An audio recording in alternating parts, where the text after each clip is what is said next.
Good morning students. आज हम लोग क्लास 7 का ज्योग्राफी का नेक्स्ट पार्ट देखेंगे, चैप्टर सेकेंड का। ठीक है, इसमें हम लोग ने रॉक्स के बारे में पढ़ा था, उसके बारे में आगे हम फीचर बता रहे हैं। ठीक है, उसके बारे में देखते हैं क्या है। पहले हम लोग तीनों की कंपेयरिंग देख लेते हैं। हम लोग 3 रॉक्स पढ़े थे, इग्नियस रॉक्स, सेडिमेंट्री रॉक्स और मेटामॉर्फिक रॉक्स। इन तीनों के बारे में ज़रा देख लेते हैं, उसके बारे से डिस्कस करेंगे। ठीक है, पहला स्टूडेंट दिया है इग्नियस रॉक। ठीक है, इसको हमने बताया था कि मैग्मा के कूलिंग फॉर्मेशन के बाद बनता है, यानी जब लावा कूल्ड होकर एकदम रॉक्स की तरह बन जाता है तो उसे हम बोलते हैं इग्नियस रॉक्स। ठीक है, जिसमें दिया है स्टूडेंट सेडिमेंट्री रॉक्स में कि ये बनेगा जब इस इग्नियस रॉक्स का जो रॉक होगा वो सेडिमेंट हो जाएगा, यानी उसका किसी भी वजह से या बारिश की वजह से या किसी भी टेम्परेचर की वजह से जब चेंज हो जाएगा या उसका इरोजन होगा, तब इसके डिपोजिशन से जो रॉक्स बनेगा उसको हम लोग क्या बोलेंगे, सेडिमेंट्स, यानी सेडिमेंट्स रॉक। ठीक है, इसके बाद से दिया स्टूडेंट कि मेटामॉर्फिक रॉक, ये भी हीट, जब इन दोनों रॉक्स का जब हीट में या प्रेशर की वजह से कोई चेंजिंग होगी तो उस रॉक्स को हम लोग क्या बोलेंगे, मेटामॉर्फिक रॉक। ठीक है, this are the made of a crystal, ये क्रिस्टल, ये छोटे छोटे पार्ट में पाए जाते हैं। ठीक है, क्रिस्टल से जुड़े होते हैं ऐसे। ठीक है, ये रॉक्स बनेंगे। ठीक है, आई बात समझ। तो इसको हम लोग क्या बोलेंगे कि ये कौन से रॉक्स है, इग्नियस रॉक, छोटे छोटे क्रिस्टल होंगे उसमें। ठीक है, आई बात समझ। तो ये कई सारे क्रिस्टल से मिलकर आते हैं, फर्स्ट टाइम यही रॉक्स बनते हैं। ठीक है, दूसरा दिया है सेडिमेंट्री रॉक्स में these are formed in the layers, इसमें लेयर पाए जाते हैं। जाहिर सी बात है कि एक लेयर जब सेडिमेंट होगा स्टूडेंट तो एक लेयर बनेगा।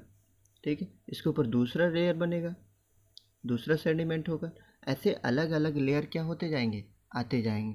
तो इसमें क्या होता है, लेयर्स पाया जाता है। दूसरी चीज़ कि इसमें फॉसिल्स नहीं पाए जाते हैं। ये फॉसिल का मतलब सड़े गले जीव या पेड़ पौधे। ठीक है ना, फॉसिल का मतलब कि जो इग्नियस रॉक्स होते हैं इसमें फॉसिल नहीं पाए जाते हैं, सेडिमेंट्री रॉक्स में फॉसिल पाए जाते हैं। ठीक है, इसमें फॉसिल इसलिए नहीं पाए जाते क्योंकि यह लावा से बनता है, चूँकि लावा हॉट होता है इसलिए उसमें कुछ चीज़ें नहीं पाई जाती।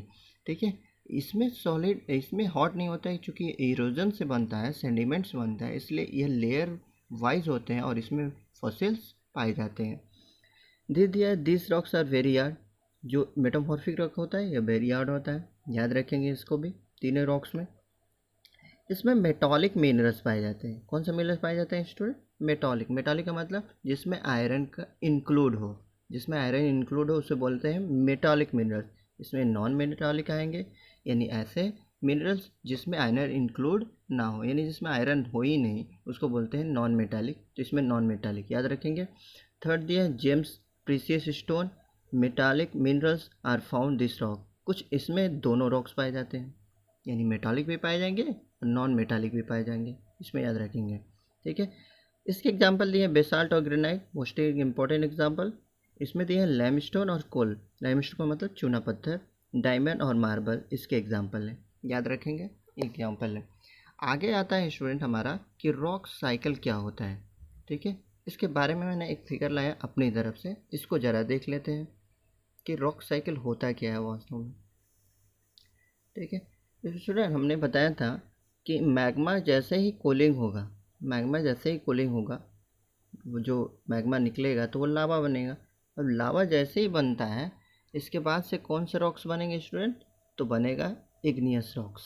कौन सा रॉक्स बनेगा, इग्नियस रॉक, क्योंकि अर्थ सरफेस पे आएगा, टेम्परेचर कम मिलेगी इसको तो ये कूलिंग हो जाएगा, कूलिंग होकर कौन सा रॉक्स बनाएगा, इग्नियस रॉक। जैसे इग्नियस रॉक्स सेडिमेंट्स होगा तो ये किस रॉक्स में चेंज हो जाएगा स्टूडेंट, सेडिमेंट्री रॉक्स में। अब ये सेडिमेंट्री रॉक्स जैसे ही इसको हीट और टेम्परेचर ज़्यादा मिलेंगे, मान लो धरती के अंदर कहीं दब गया, इसको हीट और टेम्परेचर और प्रेशर ज़्यादा मिल गया तो किस में चेंज हो जाएगा स्टूडेंट, मेटामॉर्फिक रॉक। अब ये मेटामॉर्फिक रॉक फिर किस में बदल जाएगा स्टूडेंट, क्योंकि नीचे जाएगा, जैसे ही ज़्यादा नीचे जाएगा इसको हीट और टेम्परेचर ज़्यादा और ज़्यादा मिल जाएंगे तो किस में स्टूडेंट चेंज हो जाएगा, मैग्मा में। अब फिर ये मैग्मा बनेगा तो उसके बाद से फिर अर्थ के नीचे से वोल्केनो के रूप में फिर बाहर आएगा तो फिर इग्नियस रॉक्स बनेगा। यानी एक प्रोसेस क्या होता रहता है, ये चलता रहता है अर्थ पर कई वर्षों तक, मेनी ईयर्स तक। इसी को बोलते हैं हम लोग rock cycle. Have you understood, ये मेरा टॉपिक था। ठीक है, आगे आता है नेक्स्ट स्टूडेंट कि हम लोग बात करेंगे इसमें कि मेन रूप से वल्कानो क्या होता है उसके बारे में, ठीक है। तो वल्कानो का मतलब होता है कि एक ओपनिंग क्रस्ट होता है, ठीक है। ओपनिंग क्रस्ट है जब लावा, जब मैग्मा ऊपर की सतह पर आ जाता है, ठीक है, तो उसको बोलते हैं कि वल्कानिक इरप्शन हुआ है या इजेक्टेड हुआ है, ठीक है। जरा इसके बारे में भी मैंने एक फिगर लाया, इसको समझ लेते हैं, ठीक है, कैसे हो। स्टूडेंट देखिए, इसी में सारी चीज़ें हम लोग समझेंगे। ये जो हम लोग पढ़ रहे हैं ना स्टूडेंट, ये लिथोस्फेयर है हम लोग का, ठीक है। ये लिथोस्फेयर है जिसमें हम लोग रहते हैं। ये ऊपर वाला पार्ट जो है ना स्टूडेंट, ये है तुम्हारा कौन सा, तो क्रस्ट, ठीक है। आई बात समझ में। अब इस लिथोस्फेयर के नीचे ये जो पूरा यहाँ तक एरिया है, ये भी एक नीचे वाला लिथोस्फेयर की कैटेगरी में आएगा। यानी यहाँ से लेकर यहाँ तक लगभग मानते हैं कि 100 से 200 किलोमीटर तक इसकी क्या हो सकती है, थिकनेस हो सकती है, मोटाई हो सकती है। आई बात समझ में स्टूडेंट। तो इतने एरिया तक लगभग ये क्या होता है, लिथोस्फेयर। जब रॉक मूवमेंट होता है, चूँकि ये मूवमेंट है, प्लेट अलग अलग देख रहे हैं स्टूडेंट, ये अलग प्लेट है, ये अलग प्लेट है, यानी ओशियन वाला है। जब इसके नीचे वाला पार्ट में जब मूवमेंट होता है, तो जो भारी रॉक्स होते हैं ना, भारी प्लेट, वो नीचे की ओर झुक जाते हैं। दोनों में जब टकराहट होगी, जैसे मान लो कोई प्लेट आया ऐसे, इधर से कोई प्लेट आया, दोनों एक दूसरे की तरफ मूवमेंट कर रहे हैं। तो जो ये मान लो हैवी प्लेट है और ये लाइट प्लेट है, ये हैवी प्लेट नीचे की तरफ जाएगी और ये जो लाइट प्लेट होगा ये ऊपर की तरफ उठ जाएगा। तो जो हैवी प्लेट है ये चला जाएगा किसमें, अर्थ के एकदम सरफेस के अंदर, देख रहे हो ना स्टूडेंट। अब यहाँ से जो ये अंदर जाएगा, क्योंकि यहाँ पर हीट ज़्यादा है, प्रेशर ज़्यादा है, ठीक है, टेम्परेचर ज़्यादा है, इसकी वजह से इसमें क्या हो जाएगा स्टूडेंट कि ये गलना स्टार्ट कर देगा, मेल्टिंग हो जाएगा। जैसे ही मेल्टिंग होगा तो इसके में अंदर से निकलने की पावर आने लगेगी।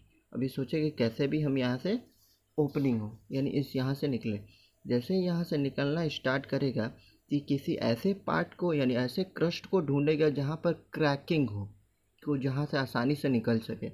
जैसे ही यहाँ से निकलेगा, ये लावा के मैग्मा के रूप में निकलेगा बाहर, और जैसे ही ऊपर आएगा तो इसको बोलेंगे क्या, कि वल्कॉनिक इरप्शन हुआ है। आई बात समझ में स्टूडेंट। तो ये होता है वल्कॉनिक इरप्शन। अब अंडरस्टूड। इससे बहुत सारी चीज़ें बनती हैं वल्कॉनिक इरप्शन से।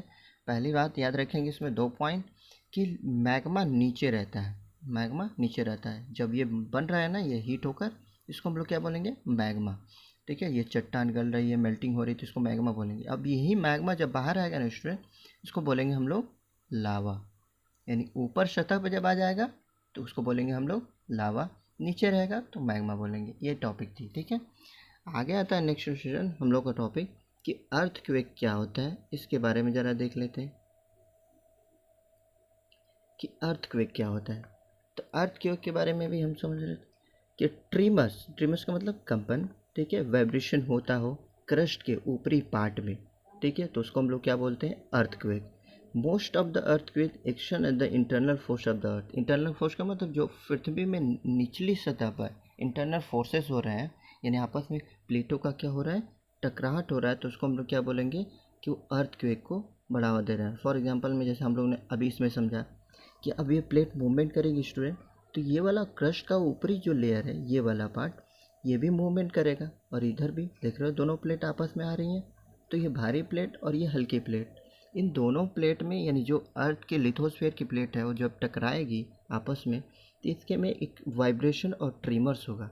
इसी को हम लोग क्या बोलते हैं स्टूडेंट, तो अर्थक्वेक। आई बात में, जब आपस में दोनों प्लेटें टकराएंगी तो एक अर्थ के ऊपरी पार्ट में क्रस्ट में ट्रिमर्स और वाइब्रेशन होगा, जिसे ही हम क्या बोलते हैं, तो अर्थक्वेक। आई बात समझ में। आगे नेक्स्ट दिया है स्टूडेंट कि ज़रा अर्थक्वेक की हम फिगर समझ लेते हैं कि कैसे इसका एपिसेंटर होता है और फोकस क्या होता है, ठीक है। ये स्टूडेंट अर्थक्वेक, ठीक है। जैसे अर्थक्वेक मान लो यहाँ पर कोई हलचल हुई, ठीक है, सबसे पहले जहाँ पर भूकंप हो, ये दिए हैं, ये एपिसेंटर, यहाँ पर भूकंप आया, ठीक है, ये एपिसेंटर हो गया, फोकस हो गया, सॉरी फोकस हो गया, ठीक है, ये फोकस हो गया। यहाँ पर अर्थक्वेक ट्रिमर्स होगी पहली टाइम। जैसे ही पहली टाइम होगी, वो अर्थ के किस सरफेस पे आएगी, फर्स्ट टाइम जहाँ फील होगा। मैं जहाँ खड़ा हूँ, मान लो मैं यहाँ खड़ा हूँ, ठीक है, मुझे फील हुआ कि मेरी तरफ यहाँ भूकंप आया है। इस सेंटर को हम लोग एपी सेंटर बोलेंगे, जहाँ पर मुझे सबसे पहले फील होगा। आई बात में, भूकंप तो यहाँ से उठा फोकस से, तो जहाँ से भूकंप पहले टाइम उठेगा यानी ट्रिमर्स होगा, वाइब्रेशन होगा अर्थ का प्लेट के बीच में, उसको हम लोग को क्या बोलेंगे स्टूडेंट कि वो है फोकस। और जहाँ सबसे पहले मुझे फील होगा, ठीक है, कि यहाँ पर अर्थ क्विक आया है, इसको बोलेंगे हम लोग क्या, तो एपी सेंटर। ये अर्थ क्विक की वेब्स है, यह अर्थ क्विक की वेब्स है। इसको मैपिंग करने के लिए यानी इस वेब्स को मैपिंग करने के लिए हम एक इंस्ट्रूमेंट का यूज़ करते हैं जिसका नाम है क्या, सिस्मोग्राफ। किसका नाम है, सिस्मोग्राफ। इस सिस्मोग्राफ में कई सारे स्केल आते हैं। इस स्केल में सबसे फेमस है रिक्टर स्केल। रिक्टर स्केल पर भूकंप की इंटेंसिटी लिखी जाती है। इंटेंसिटी का मतलब कितने का भूकंप है। आपने न्यूज़ में सुना होगा 0.4 का, 4 का आया, 5 का आया, ऐसे सुना होगा। इसको हम लोग स्केल पर मैपिंग करते हैं, उस स्केल का नाम है रिक्टर स्केल। लेकिन जिस ग्राफ पर ये वेब्स को काउंट किया जाता है स्टूडेंट, ये वेब्स उठ रहे हैं ना अर्थक्वेक का ट्रिमर की वजह से, इसको हम लोग बोलते हैं सिस्मोग्राफ। और जिस स्केल पर इंटेंसिटी मैपिंग की जाती है उस पर दिखाता है कि जी कितना है भूकंप, 4 है, 5 है, तो इसको हम लोग क्या बोलते हैं कि वो रिक्टर स्केल है। Have understood. तो ये कुछ टॉपिक थे, आगे आप लोग स्टूडेंट इसमें स्टडी कर लीजिएगा। बाकी चैप्टर में कोई डाउट हो तो आगे हमसे पूछ लीजिएगा, ठीक है। Okay, thank you student. Okay.